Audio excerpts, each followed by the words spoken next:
Welcome everyone again. This is another game that I would like to show you that I played at the last tournament, and I think it's very interesting and you might enjoy it. So let's dive in. I played a white and I played d4.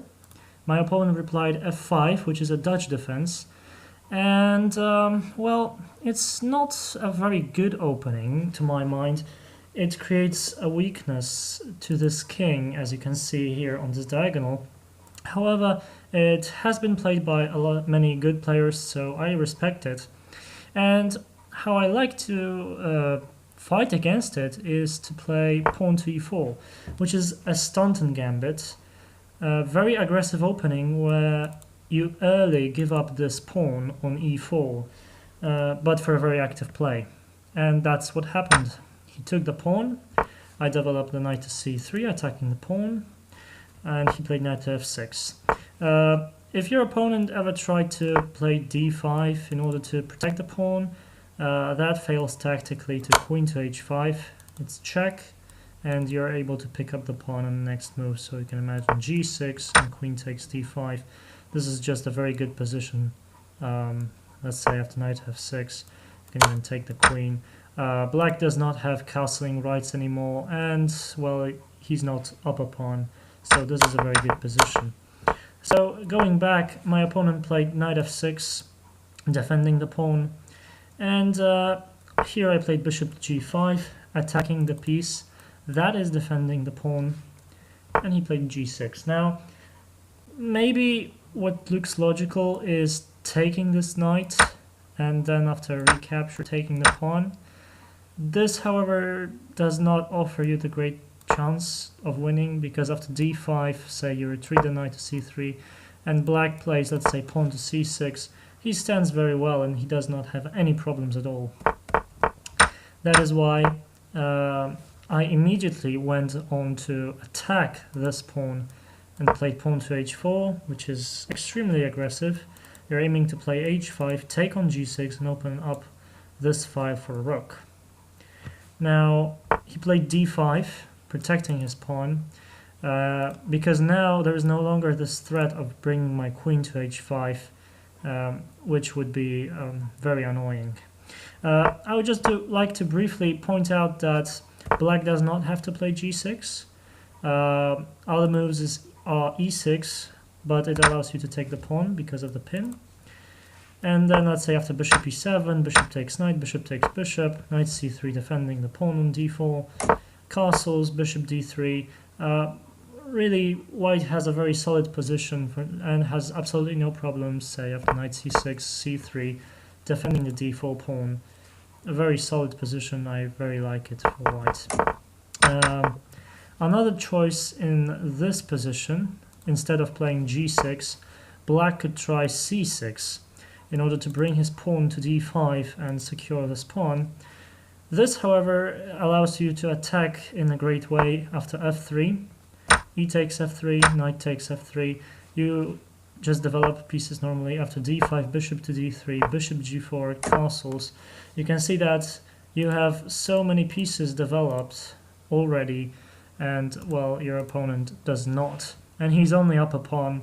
And I really like playing these positions as white. There are great opening attacking chances.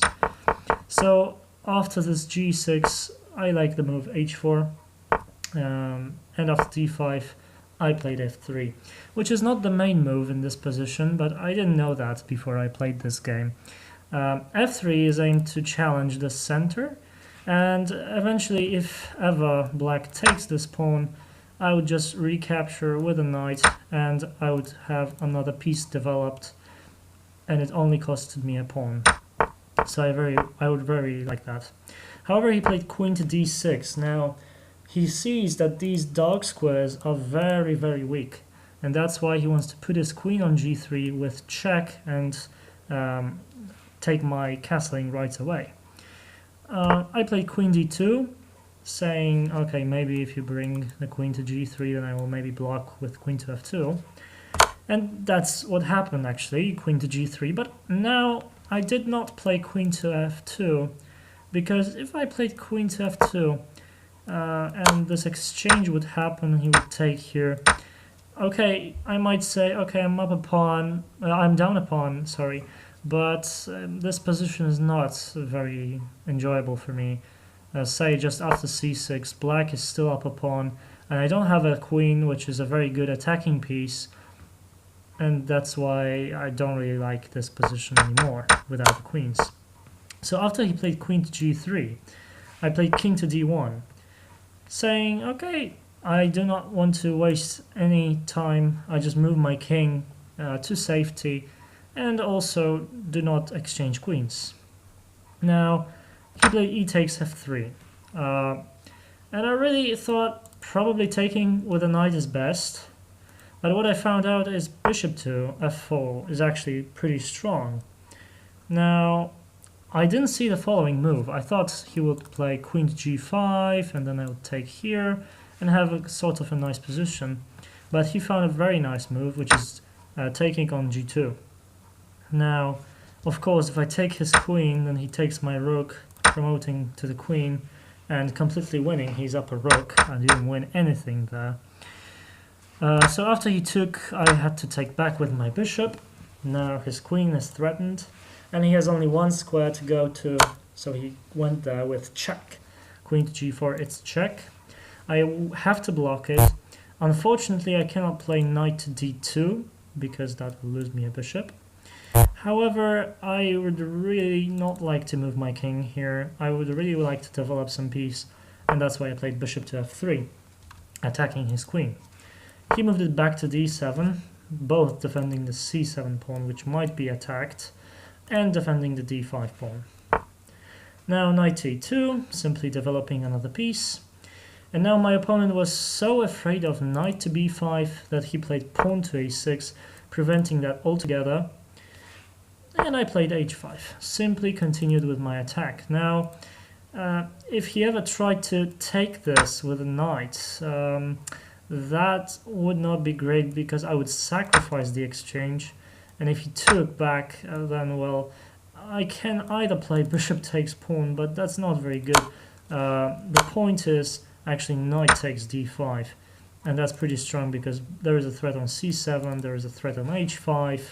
Really, black is in deep problems. That's why he didn't take it.